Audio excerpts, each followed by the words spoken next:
belakang saya Gurun Gobi. Dan untuk sampai ke sempadan Gurun Taklamakan ni beribu kilometer jauh. Haus, letih, lapar, semuanya ada. Tapi itulah antara sebahagian dari cabaran pedagang rempah di zaman silam yang membawa rempah bersama mereka. Saya, CNN, Syah Nizam Nur, akan membawa anda untuk menerokai dan untuk mendekati adat resam dan budaya di sini dalam rancangan Spice Route musim ke-6.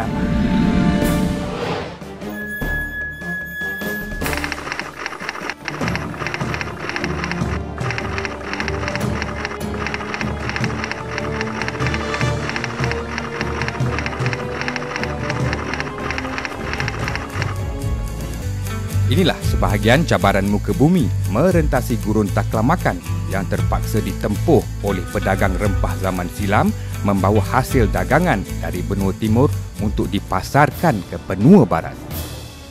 Dari bandar lama Peking di timur, pedagang terpaksa meredah Gurun Gobi di sempadan Mongolia, diikuti Gurun Taklamakan yang cukup mencabar. Keluasan Gurun Taklamakan ini sahaja merangkumi 272,000 kilometer persegi. Bagaimana agaknya pedagang dahulu kala mempersiapkan diri menempuh cabaran ini, terutama bekalan makanan untuk survival di sepanjang perjalanan. Nampak macam ada aktiviti menarik kat situ. Jom, kita pergi tengok jap. Jangan hairan kalau di sini masih ada kelompok masyarakat yang kekal hidup di persekitaran ekstrim ini. Assalamualaikum. Waalaikumsalam. How are you, sir? Ma. Very good, very good. Likewise, likewise. Macam ada keluarga yang berhenti beristirahat dekat sini. Nanti saya tanya dia dulu. Cabaran berada di padang pasir ini, itu satu. Tapi cabaran yang lebih besar ialah halangan bahasa. Agaknya lah mereka berhenti berehat seketika sebelum meneruskan perjalanan. Memang betul tekaan saya. Keluarga ni berhenti berehat. Ada yang mengambil kesempatan untuk bersolat. Ni mungkin anak-anak dia yang membuat unggun api ni. Mungkin ada acara masak-memasak kot lepas ni. Difahamkan pengaruh laluan perdagangan rempah dan sutera di abad-abad terdahulu membawa masyarakat Uyghur dari etnik Turki di Mongolia berhijrah ke daerah ini. Mungkin inilah salah satu rahsia di sebalik survival mereka di kawasan ekstrim ini, menyediakan gaya masakan ala Gurun.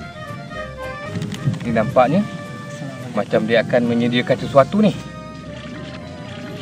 Jangan tak tahu, orang di sini tidak gemar membawa bekalan dimasak lebih awal untuk dimakan di pertengahan jalan. Itu macam air garam tu. Sebaliknya, mereka akan masak panas-panas di setiap perhentian. Oops. Sorry. I want to smell first. Ini bau macam bau serbuk ketumbar. Jintan manis pun ada ni. Rupa-rupanya, rempah juga digunakan di daerah tandus sebegini. Mungkin ini bukti pengaruh dagangan rempah merentas daerah ini di zaman dahulu. Wow, what is this? Hajur. Ini nampak gayanya macam Sichuan pepper. Sichuan pepper sebenarnya bukan cili, tetapi lebih kepada beri Cina yang pedas. Bahan ini sebahagian daripada 5 gabungan rempah yang popular di China. Pengaruh rempah dari bahagian timur China turut mempengaruhi resepi masyarakat Uyghur di sini. Yang ni biasalah bunga lawang. Kalau tak tahu, susahlah nak cakap. Bunga lawang memang berasal dari timur China, mula diperkenalkan ke Timur Tengah melalui laluan di sini. Bawang. Already chop. Bawang dah potong halus-halus tu. Persiapan seumpama ini memang sudah menjadi rutin biasa di perjalanan merentas padang pasir.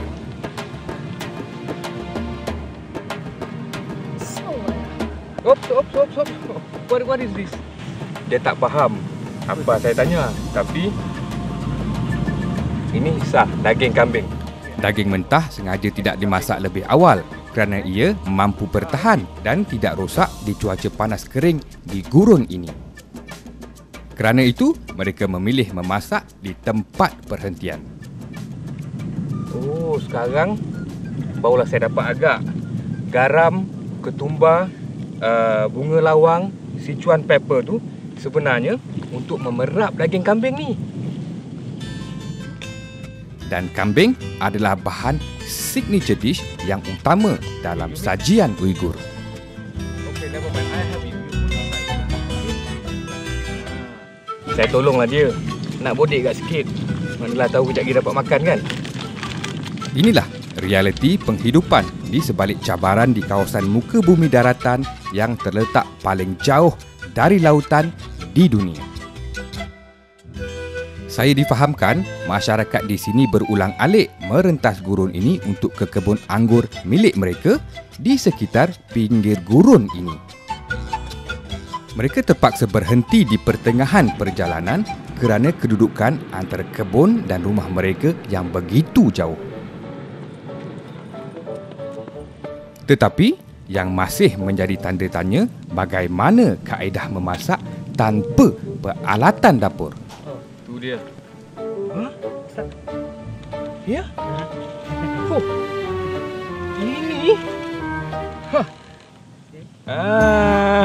You put inside. Ini kalau nak tahu, ini ialah perut kambing. Itulah tadi saya tertanya-tanya. Periuk belanga tak ada nak masak. Rupa-rupanya dia sumbatkan dalam perut kambing ni. Okey. Mungkin kita tidak menduga bahawa perut kambing ini cukup besar untuk memuatkan daging sebanyak begini. Bahagian lemak dimasukkan bersama isi daging ke dalam kantung ini bertujuan bukan saja sebagai penambah perisa, malah untuk membentuk minyak dan mengelak daging hangus ketika dimasak.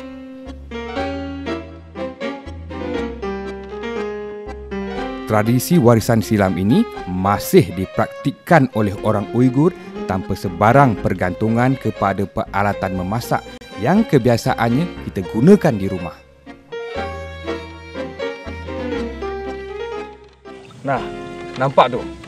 Inilah dia perut kambing yang telah diisi dengan daging kambing berserta marination dia tadi.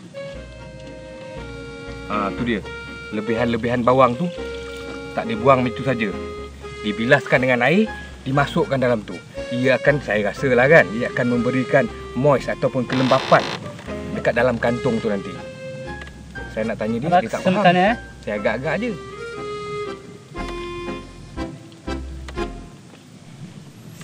Ni nak buat apa pula dengan serombong aluminium ni? Saya pun tak tahu apa dia nak buat ni.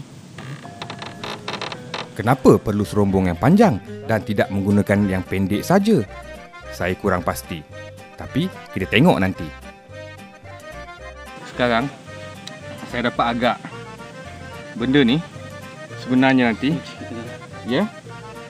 Walaupun tak faham tapi saya dapat agak bila masak nanti uap tu akan keluar ikut pipe ataupun rod iron.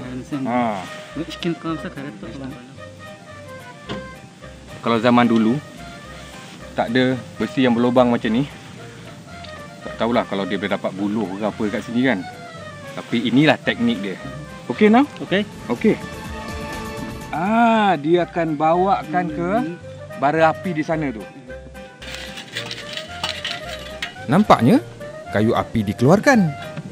Agaknya lah bahan mentah tadi tidak diletakkan di atas api. Kalau perut kambing tadi diletakkan di atas api ini, mungkin terburai perut kambing tu nanti. Mungkin ada kaedah lain yang akan digunakan untuk memasak. Rupa-rupanya pembakaran ini adalah untuk memanaskan pasir sahaja. Nampaknya bahagian pasir yang panas ini dibuatkan lubang.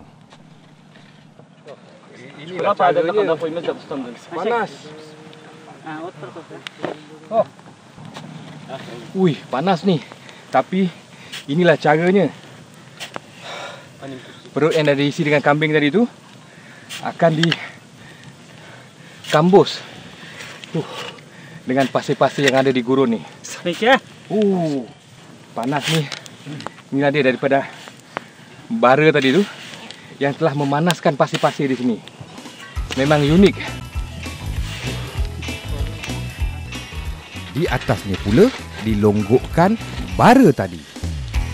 Saya rasa musim panas ni dengan suhu yang boleh mencecah sampai 55 darjah Celsius, kalau kita tanam kambing tu tadi dalam ni, terus boleh masak je.